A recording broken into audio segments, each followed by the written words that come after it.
बिस्मिल्लाहिर्रहमानिर्रहीम। इय्याका नअबुदु व इय्याका नस्तईन। अस्सलाम वालेकुम रहमतुल्लाहि व बरकातुहू नाज़रीन, उम्मीद करता हूँ आप सब खैरियत से होंगे और आप लोगों की ज़िंदगी अच्छी गुजरी होगी। फार्म फंडिंग केस का फैसला कब सुनाया जाएगा, बड़ी खबर सामने आ गई है। और डॉक्टर शाह मसूद का क्या तबसरा है, वो क्या समझते हैं कि अगर ये फैसला इमरान खान साहब के खिलाफ आया तो वो क्या समझते हैं और वो इस केस को किस तरह देख रहे हैं, उनका तजिया और उनका तबसरा आगे चलकर डिस्कस करता हूँ। और इस टाइम फाइनेंशियल टाइम्स की जो इस टाइम स्टोरी जो ट्रेंडिंग में है, उस स्टोरी को भी मैं आगे जाकर खंगालूंगा और आपको बताऊंगा कि रियलिटी क्या है और किस तरह मैनिपुलेशन हो रही है खबरों में। आगे चलकर तमाम चीज़ें डिस्कस करूंगा, लेकिन डिस्कस करने से पहले, आगे बढ़ने से पहले आप सबसे गुजारिश है कि इस वीडियो को लाइक कीजिएगा, चैनल सब्सक्राइब कीजिएगा, साल की नोटिफिकेशन बेल दबाइएगा ताकि जो आने वाले वीडियोस हैं आप उनको मिस ना कर सकें।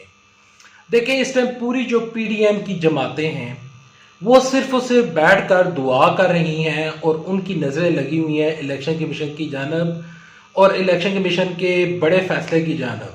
और वो इस टाइम बैठ कर दुआ करें कि या अल्लाह इमरान खान के खिलाफ फैसला आ जाए, इमरान खान की जमात कलअदम करार दे दी जाए, इमरान खान की जो इमरान साहब के पास जो इंतखाबी निशान है वो वापस ले लिया जाए, इमरान खान साहब की सारी फंडिंग जब्त कर ली जाए और इमरान खान साहब को नाअहल करार दे दिया जाए और किसी तरीके के साथ हम इमरान खान साहब को गिरफ्तार कर लें।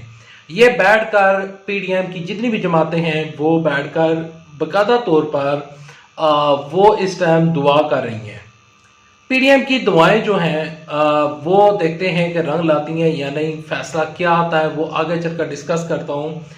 यहाँ पर ये जो इस टाइम फॉरेन फंडिंग का केस चल रहा है, इमरान खान साहब से जब भी सवाल पूछा जाता है कि ये फॉरेन फंडिंग का केस है या फिर ये ममनुआ फंडिंग का केस है, तो इमरान साहब कहते हैं ममनुआ फंडिंग का केस है। ममनुआ फंडिंग और फॉरेन फंडिंग में क्या फ़र्क है वो मैं आपको समझाना चाहता हूँ। इस टाइम जो पीडीएम के लोग हैं वो कहते हैं कि ये फॉरेन फंडिंग है। फॉरेन फंडिंग से मुराद ये बनता है कि जिस तरह मुस्लिम लीग नून वाले, पीडीएम वाले कह रहे हैं कि इमरान खान साहब के पीछे इसराइल और इंडिया है, तो इससे ये मुराद बनती है, अगर ये फॉरेन फंडिंग का केस है तो इससे ये मुराद बनती है कि इमरान खान साहब को खुदा न खास्ता इंडिया या इसराइल सपोर्ट कर रहा है और उसके पीछे एक बहुत बड़ा, यानी कि एक बहुत बड़ी स्टेट का हाथ है। अगर ये फॉरेन फंडिंग का केस है। ममनुआ फंडिंग का केस ये है कि किसी भी कंट्री से अगर आपको कोई पैसा आता है, अगर वो पैसा ठीक है तो ठीक है, अगर वो पैसा ब्लैक मनी है, जो अगर मनी लॉन्ड्रिंग की गई है, करप्शन का पैसा है, तो वो फिर बाकायदा तौर पर ममनुआ फंडिंग के जुमरे में आता है। ममनुआ फंडिंग और फॉरेन फंडिंग के जो केसेस हैं, तहरीक इंसाफ के ऊपर ये केस 8 साल से चल रहा है और दूसरी जानब तहरीक इंसाफ ने पीडीएम के ऊपर, मुस्लिम लीग नून के ऊपर, पीपल्स पार्टी के ऊपर जो केस बनाया था वो बनाया था 2019 को। तहरीक इंसाफ वाले चाहते हैं कि बाकायदा तौर पर जो फैसला है वो इकट्ठा सुनाया जाए और इसी वजह से उन्होंने हाई कोर्ट में दरखास्त जमा करवाई थी। इस्लामाबाद हाई कोर्ट का ये जानब से बाकायदा तौर पर इलेक्शन कमीशन को कहा गया था कि आपने ये जो फैसला है वो एक साथ सुना सकते हैं तो ठीक है। और उनको थोड़ा सा रिलीफ मिल गया था, इमरान साहब को रिलीफ मिल गया था और ये जो फैसला है बाकायदा तौर पर महफूज है।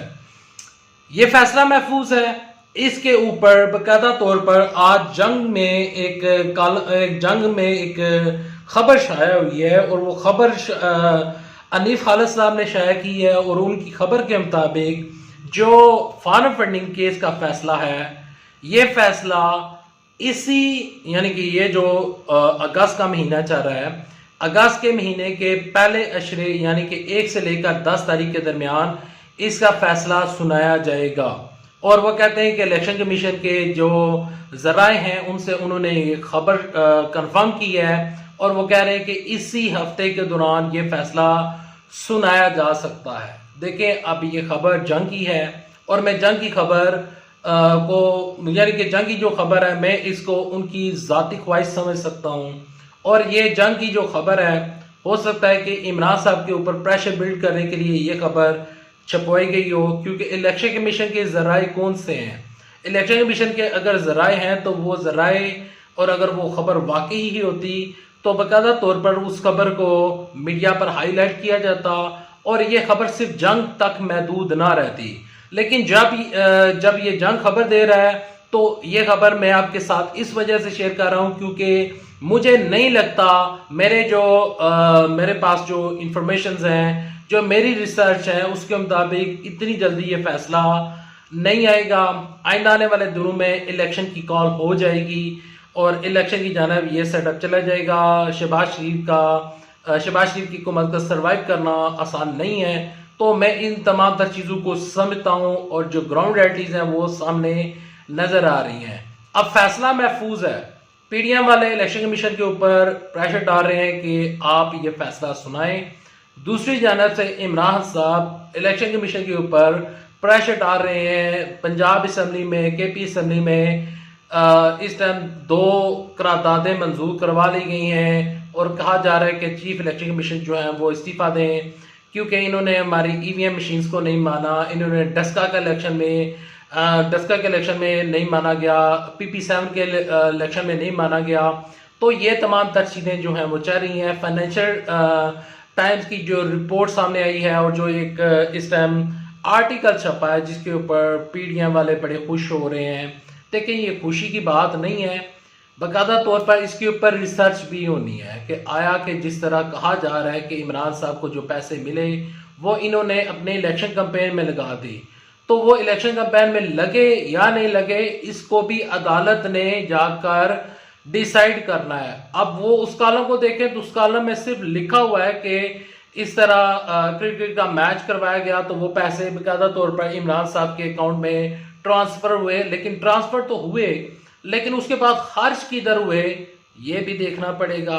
एकदम से सारी चीजें तो क्लियर नहीं हो जाती। पनामा के केसेस चले थे तो वो केसेस चलते रहे हैं और केसेस चलते चलते उसका एक टाइम लगा था। अगर इमरान साहब के अगर कुछ ऐसा वैसा निकले तो इमरान साहब के खिलाफ कार्रवाई हो सकती है। मैं ये नहीं कह रहा कि कार्रवाई नहीं हो सकती, लेकिन डॉक्टर शाह मसूद क्या समझते हैं वो भी आपके साथ इस वीडियो में मैं आपको बताना चाहता हूं कि देखें, डॉक्टर शाह मसूद साहब जो हैं वो समझते हैं कि अगर ये फैसला इन केस इमरान साहब के अगेंस्ट आ भी जाता है तो डॉक्टर शाह मसूद कहते हैं, उन्होंने माजी का हवाला देते हुए कहा है कि इससे पहले पीपल्स पार्टी के अगेंस्ट फैसला आया था, उनसे उनका इंतखाबी निशान ले लिया गया था। जिन लोगों को नहीं पता, पहले पीपल्स पार्टी का इंतखाबी निशान तलवार हुआ करता था। तो डॉक्टर शाह मसूद कहते हैं कि पीपल्स पार्टी से उनका इंतखाबी निशान जो था तलवार ले लिया गया था और बाकायदा तौर पर उनको कई दफ़ा उनके ऊपर पाबंदी भी लगी। मुस्लिम लीग नून के ऊपर भी पाबंदी लगी, लेकिन वो पाबंदी लगने के बावजूद भी वोटर्स एंड सपोर्टर की जो तादाद है वो कम नहीं हुई। डॉक्टर शाह मसूद समझते हैं कि अगर ये फैसला इन केस इमरान साहब के खिलाफ आ भी गया तो इमरान साहब को ये फैसला मजीद मकबूल कर देगा और इमरान साहब के वोटर सपोर्टर्स की जो तादाद है वो कम नहीं होनी और इमरान साहब की इस तारीख में इस फैसले से कोई असर नहीं पड़ेगा। उन्होंने माजी का हवाला दिया है। अब ये लोगों के जहनों के ऊपर मुनहसर है कि लोग क्या इमरान साहब को सपोर्ट फिर भी करेंगे या नहीं। मेरी नज़र में सिर्फ और सिर्फ इस टाइम इमरान साहब के ऊपर प्रेशर डालने की नाकाम कोशिश हो रही है और फारा फंडिंग का केस जो है वो 8 साल से इसका फैसला महफूज है। मैं भी चाहता हूँ फैसला हो जाए, दूध का दूध पानी का पानी हो जाए, ताकि अवाम को पता चल जाए।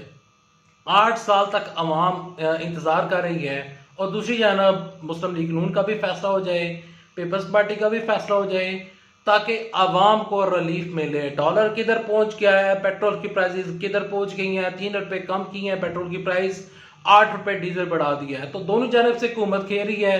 हुकूमत को चाहिए कि अच्छा, यहाँ पर मिफ्ता इस्माइल साहब कहते हैं कि मैं रिलीफ देने नहीं आया था और ना ही मैं गुर्बत कम करने के लिए आया था। खैर, अभी तक लिए अगर आपको ये वीडियो पसंद है, इस वीडियो को लाइक करना है, चैनल सब्सक्राइब करना है। मैं मिलूंगा आपको नेक्स्ट वीडियो में, तब तक के लिए इजाजत। अल्लाह आप सबके मुनसर। पाकिस्तान जिंदाबाद, पाकिस्तान जिंदाबाद।